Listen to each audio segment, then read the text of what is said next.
Sel nädalavahetusel otsustasin ma kasutada oma kaubikut esmakordselt töösõiduks, kuna ma valmistan ehteid ja käin neid müümas laatadel ning sel korral oli 2 laata Lõuna-Eestis, üks Võrumaal, teine Setomaal, siis ma mõtlesin, et mõistlik oleks minna kaubikuga ja jääda siis kuhugile ööbima. Esimene laat oli Urvastes, ilm oli jahe, sadas vihma, panin oma asjad välja, läksin kaubikusse tagasi, tegin endale mõnusa sooja kohvi, väga mõnus oli. Laadal müüdi kõike, selline väike õduslaat, eheda kaubalaat, et ei olnud niisugust Poola jura ja Hiina eri väljapanekut, et kõik oli nagu kohalike meistrite tehtud ja väga palju oli ka käsitööd. Ja peale laata edasi ma siis sõitsin juba Obinitsa suunas, kus pidi siis järgmisel päeval toimuma laat ja jäin peatuma Obinitsa järve kaldale. Lisaks sai omajagu kultuurielu ka Obinitsas. Obinitsa ja Setomaaga olen ma seotud juba aastast 2001, mil ma läksin ülikooli ja puutusin esmakordselt kokku setodega. Hakkasin laulma seto leelokooris, hiljem tegin seal kohapeal nii käsitööd, erinevaid projekte, töötasin muuseumis, olen pildistanud Setomaad väga palju, esindanud Setomaad leelotades koos kooriga mitmetel festivalidel ja nii edasi ja nii edasi. Et ise ma küll seto pole, minu juured on Võrumaal, aga setodega seob mind kindlasti rohkem kui Võrumaaga, arvestades eluolu ja läbikäimist ja kõike muud.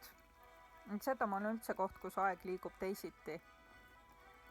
Sel suvel üle mitmete aastate satun ma arvatavasti Setomaale omajagu palju kordi, küll tänu tööle, tänu erinevatele müügiüritustele, kus ma osalen, aga ka tänu suurepärasele Setomaa kultuuriprogrammile, mida suvi pakub, et erinevad kontserdid ja muud üritused, millest tahaks kindlasti osa saada.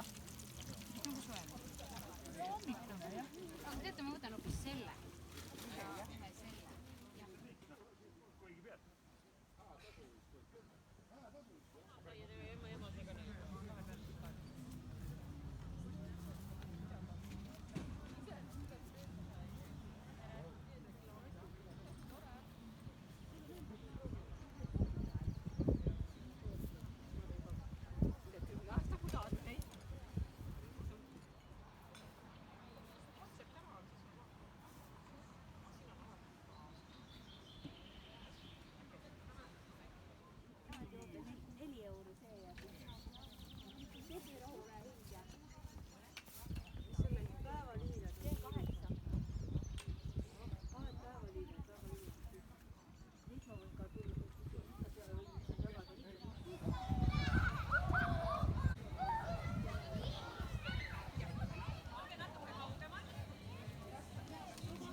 Peale Urvaste laata võtsin ma tee Obinitsa poole, kuna seal oli sel õhtul minu jaoks mitu üritust.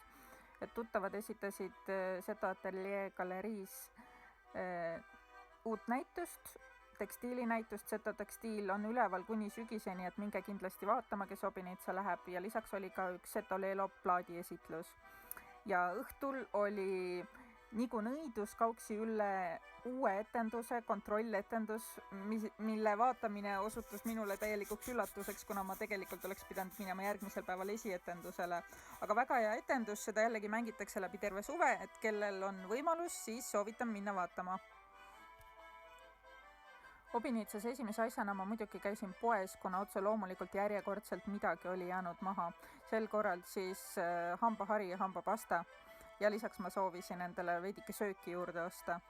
Aga nüüd ma tekitasin endale hambahari ja hambapasta, mis jääbki mulle kaubikusse, et ma ei vea seda iga kord kodu vannitoa ja kaubiku vahet, et niiviisi need asjad kipuvadki ununema, et tuleb tekitada statsionaarsed asjad, mis püsivadki kaubikus. Obinitsa järve kaldal polnud ma käinud juba aastaid. Ja selles suhtes oli minu jaoks täielik üllatus, et kallas oli ilusasti korda tehtud, sinna oli ilmunud uus ujumiskoht, mõnus pink, et väga-väga hubane ja sinna mahub niisuguseid suuremaid vänne, ma arvan, et õige mitu tükki. Et see on kindlasti koht, kus on väga mõnus peatuda.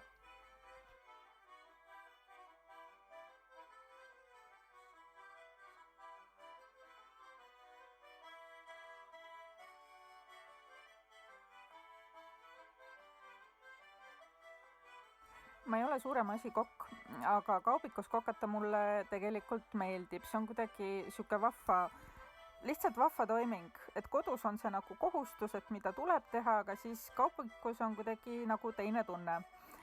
Kõik need rohelised asjad, mis ma seal potti panen, on tegelikult dumpster divingu tulemus ehk siis saadud kuskilt poe kõrvalt, poe tagant, mis on pood nii-öelda maha kandnud ja ära visanud. Ehk siis tasuta söök. Aga kõigele lisaks panin ma seekord ka turistieinet ja minu esimene kokkupuude üldse turistieinega, et ma ei teagi, miks ma ta nagu poest ostsin, et ju jäi lihtsalt silma ja tuli tuju, et võiks ju. Ja ma ütleks, et maitses täiesti okei. Aga samas, kui on nüüd küsimus, et kas ma ostaks teist korda veel seda toodet, siis kohe kindlasti mitte, et ta nüüd nii hea ka ei olnud, et pigem ma ostaks võib-olla mingit metslooma lihakonservi või midagi põnevamat. Aga ju ta sihuke nostalgia ole.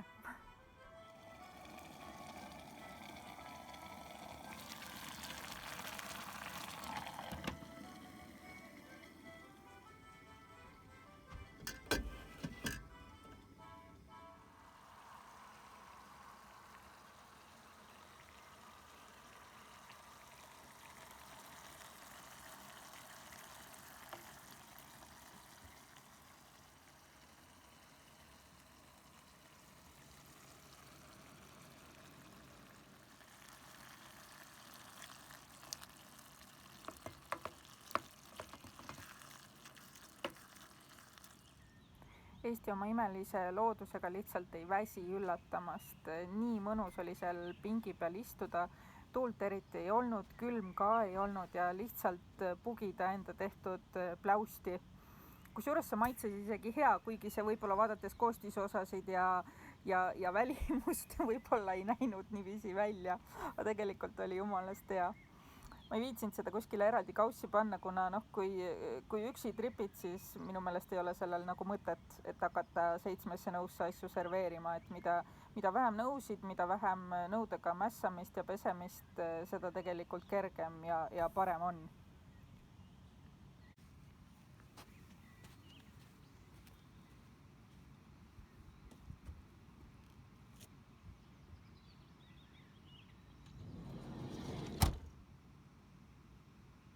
Peale õhtusööki algasid tüüpilised õhtutoimingud, pese, kuse, vaheta riided.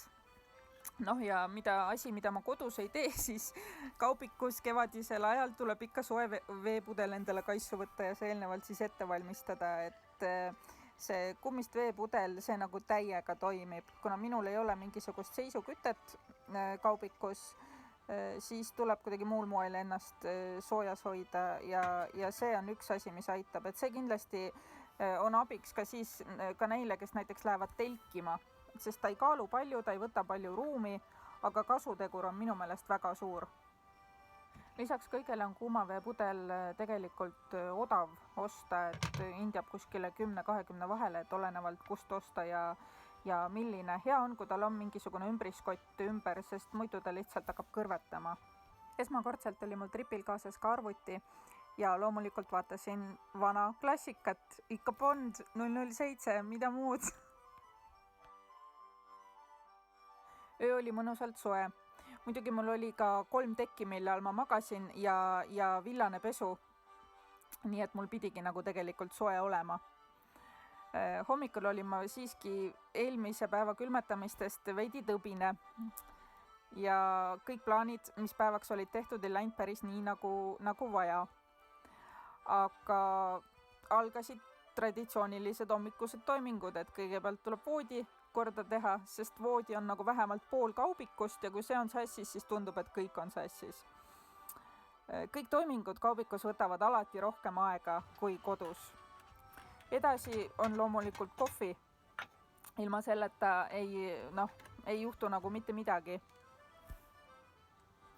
ilm oli tõeliselt ilus ja päike paistis, ma ütleks, et kaubikus oli isegi natukene liiga soe villase kampsuniga olemiseks. Hommikul tulid järve äärde ka kohalikud kalamehed, nii et ma veel pikali olles läbi une kuulsin, kuidas nad kalaloodist ja muust taolisest jaurasid. Hiljem kohtasin ma samu mehi ka Kirmasel Helbikülas, kus siis öeldi, nähes minu kaubikut, et kuule, kas sina olid see, kes järve ääres ööbis, ma siis ütlesin, et no olin jah.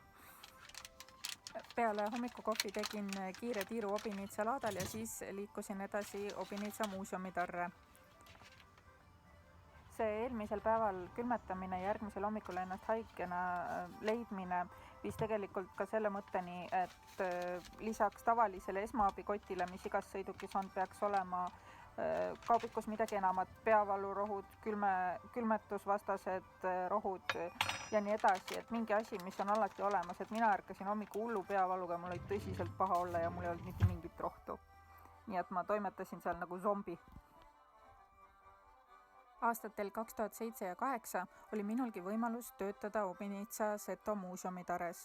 Toona oli see muuseum pigem nagu koduloomuuseum ja loodud kohaliku naise Liidia Sillaotsa poolt, kes elas kohe muuseumist siis kõrvalmajas. Kui mina seal töötasin, siis oli veel Liidia elus ja mulle suureks teejuhiks ja abiks, kuidas muuseumi tööd teha. Ma olen ülimalt tänulik selle eest, aga nüüd meil on aasta 2022 ja muuseum on täielikult renoveeritud, täielikult muutunud, ekspositsioon on ka täiesti uus, väga valge, väga helge, kindlasti tasub külastada. Saab palju põnevat teada setode ja ka kohaliku eluolu kohta. Ise tasub kindlasti julgelt juurde küsida, sest muuseumi töötajad on harjunud vastama igasugustele vahvatele küsimustele.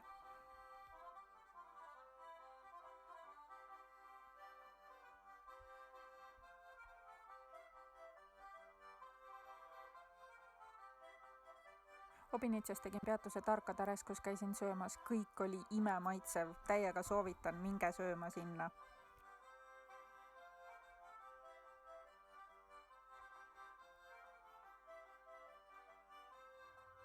Prügikottideks ma kasutan vanu leiva- ja saiakotte, neid on lihtsalt koju kogunenud ja mulle meeldib anda plastikule teine kasutusvõimalus veel, enne kui mineva viskan. See on täiesti hämmastav, kui ruttu läheb kaubik tegelikult sassi ja mustaks. Põranda pühkimist on omajagu ja tolmuimeja on kindlasti mu järgmine asi, mis endale kaubikusse juurde osta.